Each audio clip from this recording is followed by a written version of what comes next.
Today, we are digging into the investment case for a company that gets a ton of buzz in the precious metals world, First Majestic Silver. The core argument, according to the materials we're looking at, is that this isn't your typical mining company. It's something different. So let's get right into it. Right off the bat, this is the central idea of the whole bull thesis. It's a pretty bold claim, right? The argument is that the company is basically built to be a leveraged bet on silver. So when the price of silver makes a move, the stock is designed to make an even bigger, more dramatic move. But what does that really mean? Well, it all starts with a concept you hear a lot in finance: high beta. In the simplest terms, if silver goes up, say, 10%, a high beta silver stock might jump 20 or even 30%. Now, and this is crucial, it's a double-edged sword. It absolutely cuts both ways on the downside too. This idea of built-in volatility is key to the entire First Majestic story. And to really get that story, the pitch doesn't start with the mines. It starts with the guy in charge. So the first pillar of this whole argument is that old saying, bet on the jockey, not just the horse. The idea here is that the vision and, frankly, the skill of the CEO, Keith Neumeyer, are one of the company's biggest assets. This source material kind of paints a picture of two types of leaders in the mining world. On one hand, you've got your dusty geologist, the person who's obsessed with the rocks and the technical side of things. And on the other, you have the market guy. Neumeyer is framed as being squarely in that second camp. He's someone who gets finance, who understands what makes investors tick, and who knows how to build value for shareholders just as well as he understands the mining itself. And look, they say his track record speaks for itself. He was a founding president of First Quantum Minerals, and he helped grow that thing into an absolute copper giant. He also founded First Mining Gold, piecing together a huge portfolio of assets. You see, his background isn't in geology, it's in the Canadian investment scene. He knows, as they say, how the street thinks. Now, here's where his public image gets really interesting. He is famously outspoken against what he calls the paper silver market. You know, the futures contracts traded on exchanges like the COMEX. He's even accused big banks of using these paper contracts to hold down the price of real physical silver. And that anti-establishment message, it plays incredibly well with retail investors and the whole hard money crowd, people who really believe in physical assets over financial ones and are pretty suspicious of the big bank. And you know, he's not just talking the talk. This is a core part of his strategy. He actually went and created First Mint, which is the company's very own bullion division.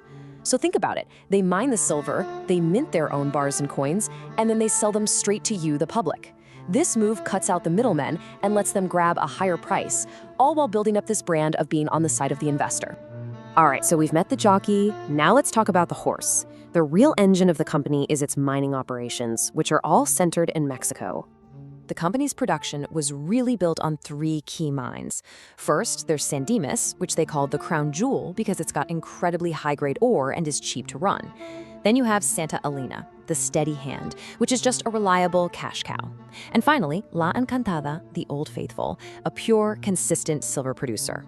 For a long time, these three were the core of the company, until a massive acquisition in 2025 changed the entire picture. That big move was buying Gatos Silver's Cerro Los Gatos mine. And the way it's framed in the source material, this wasn't just adding another asset to the pile. No, this was a true game changer that totally reset the company's size and its potential. And this chart just says it all, doesn't it? That single deal almost doubled First Majestic's production, basically overnight. They added a huge, long-lasting, low-cost mine that just scaled up the whole operation in a massive way. So the takeaway here is that this wasn't just slow and steady growth. It was a giant leap forward.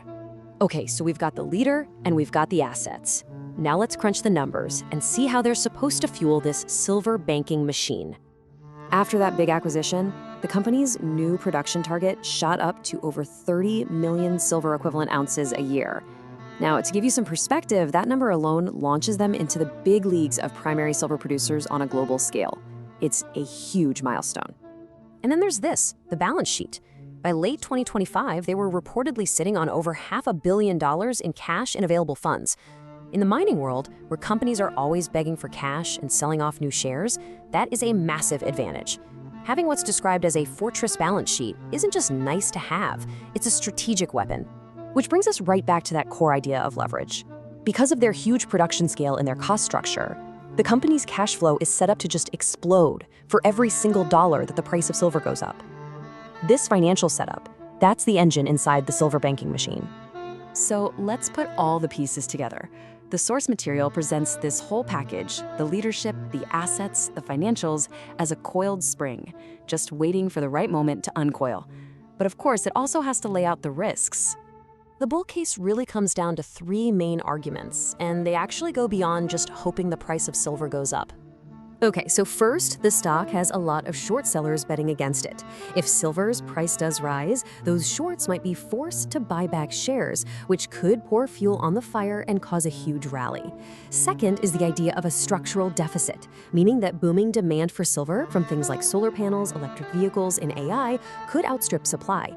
And third, the CEO has actually held back their silver from the market before when prices were low, which sends a strong signal that he's not willing to give their product away on the cheap.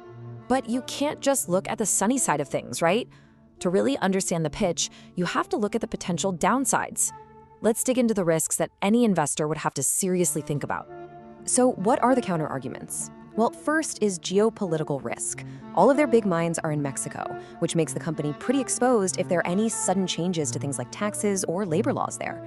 Second, you've got cost inflation. The price of everything from steel to labor is going up, and that can really squeeze your profit margins. And finally, it's about the silver price itself. That leverage we talked about is a two-way street, and the numbers seem to show that things get pretty tight financially if silver's price were to drop below about $22 an ounce.